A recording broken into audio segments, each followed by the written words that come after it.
تصور کن مغزت بعضی فکرها رو با صدای بلند پخش میکنه و هیچ راهی نداری بفهمی کدوم از خودت و کدوم از بیرون. نه خاموش میشن و نه میشه نادیدشون گرفت. همه چیز هر لحظه واقعی و غیر قابل کنترل میشه. به این وضعیت میگن اسکیزوفرنی. سلام به همه دوستان، به ذهن‌تار خوش اومدین. امروز می‌خوایم راجع به اسکیزوفرنی صحبت کنیم. اسکیزوفرنی یه بیماری جدی و خطرناک روانی که توش مغز کم کم مرز بین واقعیت و ساخته‌های خودش رو گم میکنه.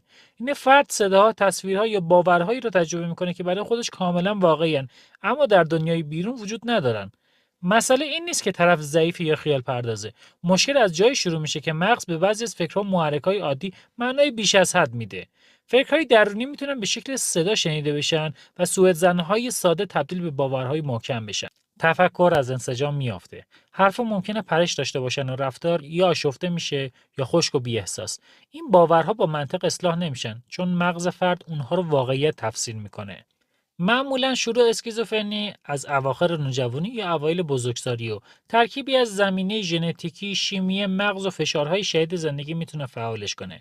اسکیزوفرنی به معنای چند شخصیتی بودن نیست و لزوما خطرناک هم نیست، اما اگر درمان نشه میتونه زندگی فرد رو به طور جدی مختل کنه.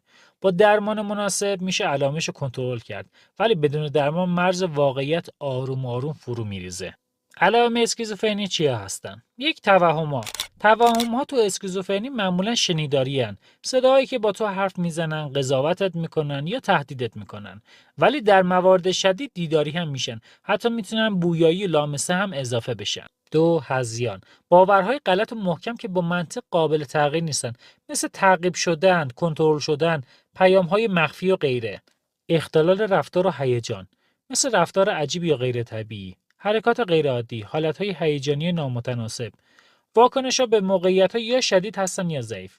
این افراد در کار، تحصیل، روابط اجتماعی و مراقبت از خودشون دچار مشکل میشن.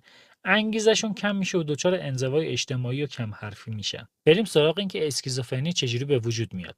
اسکیزوفرنی از جایی شروع میشه که سیستم‌های اصلی پردازش اطلاعات تو مغز هماهنگیشون از دست میدن. این به هم ریختگی چند لایه داره. شروعش از بی‌نظمی سیستم دوپامینیه. یعنی چی؟ دوپامین تو مغز مثل یه نشانگر عمل میکنه. یعنی به مغز میگه کدوم اطلاعات ارزش توجه دارن و کدومو باید نادیده گرفت. وقتی این سیستم درست کار نکنه مغز نمیتونه تشخیص بده چه چیزی واقعا مهمه و چه چیزی بی اهمیت.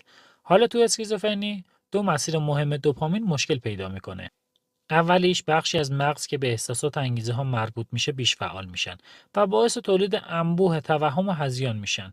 دوم، بخشی از مغز که مربوط به تفکر منطقی و تمرکز کم فعال میشن. اون وقت فرد نمیتونه افکارش رو مرتب کنه یا تصمیم منطقی بگیره. نتیجه این میشه که ذهن کلی توهم میسازه ولی نمیتونه تشخیص بده اینا واقعی یا نه. دوم، شبکه‌های مغزی ناقصن یا ناهماهنگ. تو نوجوانی مغز بخشی از اتصالات اضافی رو پاک میکنه تا سیستم کارآمدتر بشه. این کار مثل هرس کردن درختان میمونه. اما تو اسکیزوفرنی این فرایند بیش از حد انجام میشه و اتصالات سالم هم حذف میشن. اینجوری مثل دستگاهی میشه که سیم کشیش بعضی جاها ناقصه. این نقص باعث پریدن افکار، مشکل در دنبال کردن یک خط ذهنی، گسستگی مکالمه و ایده ها میشه. سوم، مرکز کنترل ذهن ضعیف‌تر عمل میکنه. یعنی بخشی که افکار رو مرتب میکنه و روی درست و غلط بودن اونها خط میکشه، نمیتونه حجم ورودی ها رو مدیریت و اولویت بندی کنه. و اما توهمات چجوری شکل میگیرن؟ مغز همیشه در حال پیش بینیه. یعنی قبل از اینکه چیزی به حسگرها برسه یه پیش بینی میسازه. مثلا الان احتمالاً چه صدا یه تصویری میاد. وقتی ورودی واقعی میرسه، مغز فرق بین پیشبینی من و اطلاعات واقعی محیط رو بررسی میکنه. این فرایند رو میشه مثل یک دستگاه تصفیه دونست. اگر ورودی با پیشبینی من تطابق نداشت، مغز به اون توجه میکنه و میگه اینجا یه چیز واقعی اتفاق افتاده. اگر تطابق داشت میگه این همون چیزیه که انتظارش رو داشتم. تو اسکیزوفرنی این پیش‌بینی‌ها قاطی میشن. مغز سیگنال‌هایی تولید میکنه که باید درون خودش بمونه. مثلا صدایی که هر کس تو فکر خودش داره. اگه سیستم منبع‌یابی داخلی یا همون تصفیه درست کار نکنه، مغز نمیتونه بگه این صدای خودمه. در نتیجه اون رو مثل یه صدا از بیرون تجربه میکنه. در ادامه بخشی که باید بررسی کنن این واقعی یا خیالی کاراییشون میاد پایین. پس خطاهای درون مغز رو تشخیص و تصحیح نمیکنن. وقتی این کنترل کمتر باشه، مغز اون ورودی اشتباه را به عنوان یه صدای واقعی قبول میکنه و بهش واکنش میده. برای مثال وقتی ما با خودمون حرف میزنیم یا جمله‌ای رو مرور میکنیم، مغز معمولا به اون یه نشونه میزنه. این صدا از منه.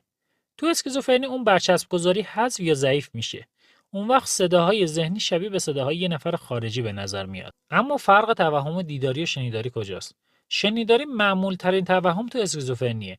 علتش ترکیبی از خطای منبع‌یابی گفتار درون، فعال شدن قشر شنوایی و کمکاری قشرهای کنترل کننده است.